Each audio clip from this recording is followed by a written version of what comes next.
Hi there, and welcome to our introductory lecture on matter.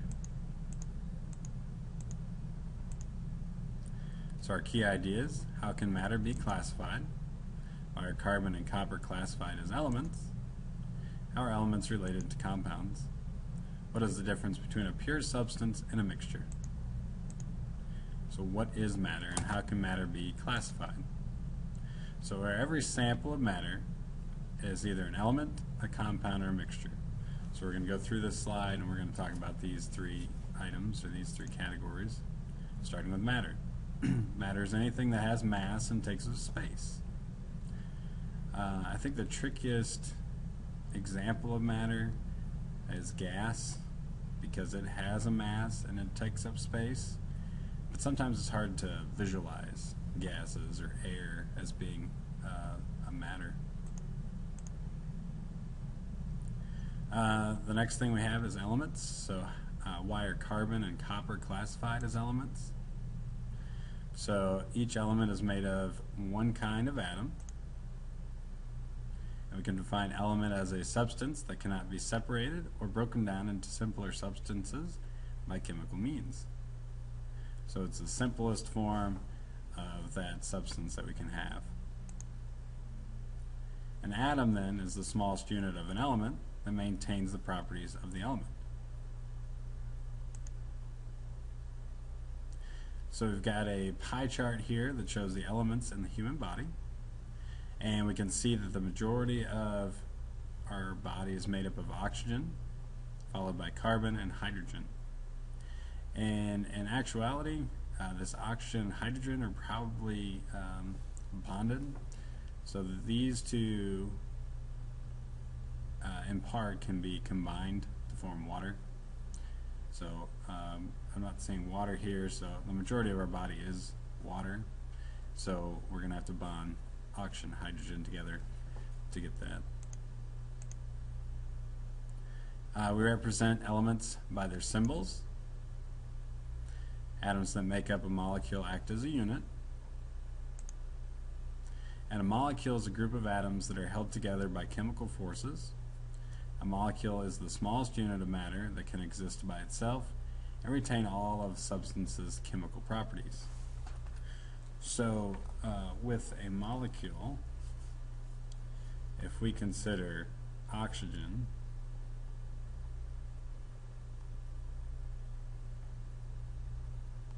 there it goes. So oxygen as our element, which is symbol O. When it is found in nature, it actually is found in its molecular form most of the time. So it's actually found as O2. So this is an example of a molecule that's bonded to itself.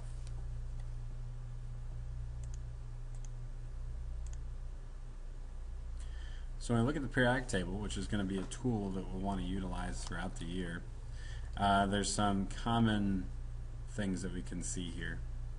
So each element is represented by a symbol, and that symbol is either one letter, two letters, or there's some three-letter ones down here also. The first letter is always capitalized. The second or third letter is always lowercase. So I want to make sure that we always capitalize that first letter, lowercase the second or third letter. And then we've got some other information on here as well. So we've got the atomic number, which is on this periodic table, and can be found in different places depending on the periodic table you find. Typically there's a little key, and you want to look at the key to see which one of these items they are. So we've got the name of the element on there, we've got the atomic number, we've got the element symbol, and then we've got the atomic mass. So just some information that's found on there. The periodic table is arranged in increasing atomic number, and yes, it's got this large space, large gap in here, based on how the properties of these elements have been determined. And then we've got these two spaces here, which are technically where this large section at the bottom goes in there. And we'll talk about more in detail in a future lecture what these different elements are called and how they're grouped up.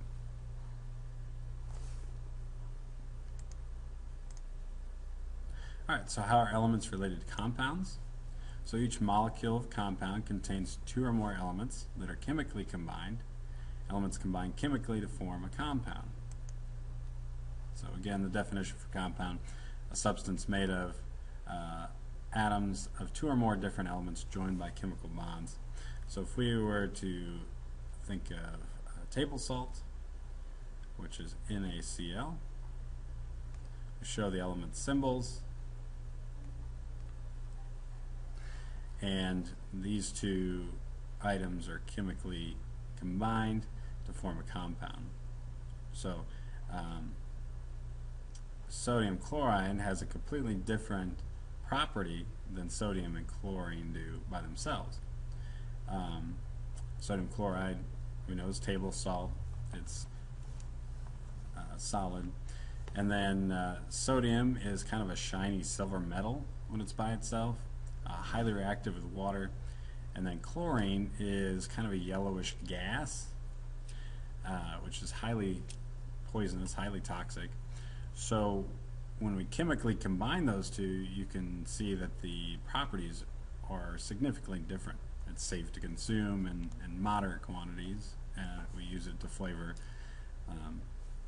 foods all the time.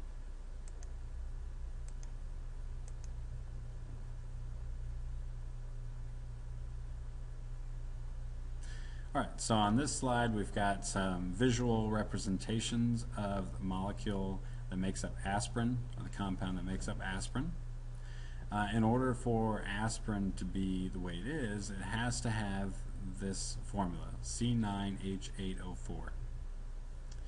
If we change this formula, the C9H8O4, we're not going to have aspirin anymore. We're going to have some different compound or different molecule. So these are just different ways that we can represent this formula. This method uses the element symbols and combines it with little sticks. This one on the top left is referred to as a ball and stick model, so it uses a different color ball instead of the element symbol.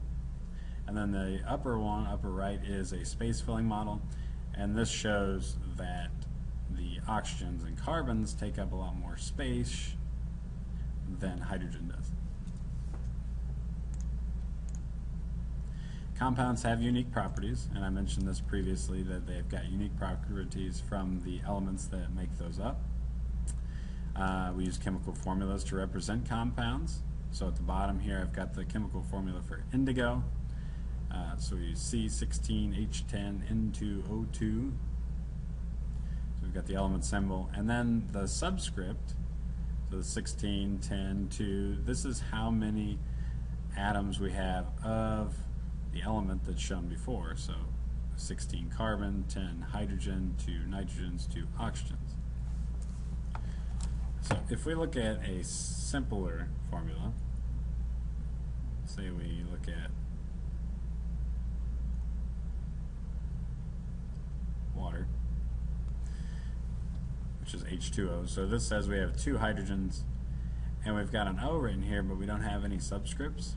When that happens, we assume it to be 1, because we did write the element symbol. We don't have to write the subscript when there's only 1. So this says there's 1 oxygen, 2 hydrogen.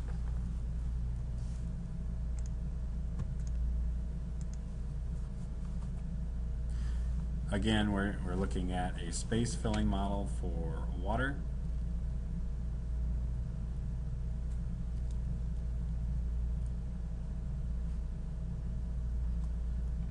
Our formula for water is H2O. And we've got 2 hydrogens that are shown here, and then 1 oxygen, this large one in the middle.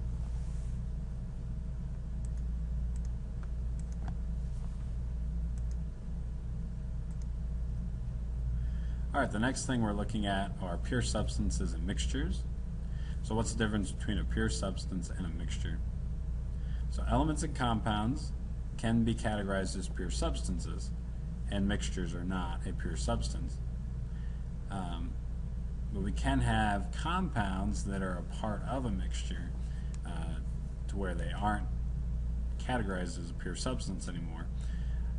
Typically, when we find water, or if we take water out of the faucet, it's not pure water. There's some other things in it.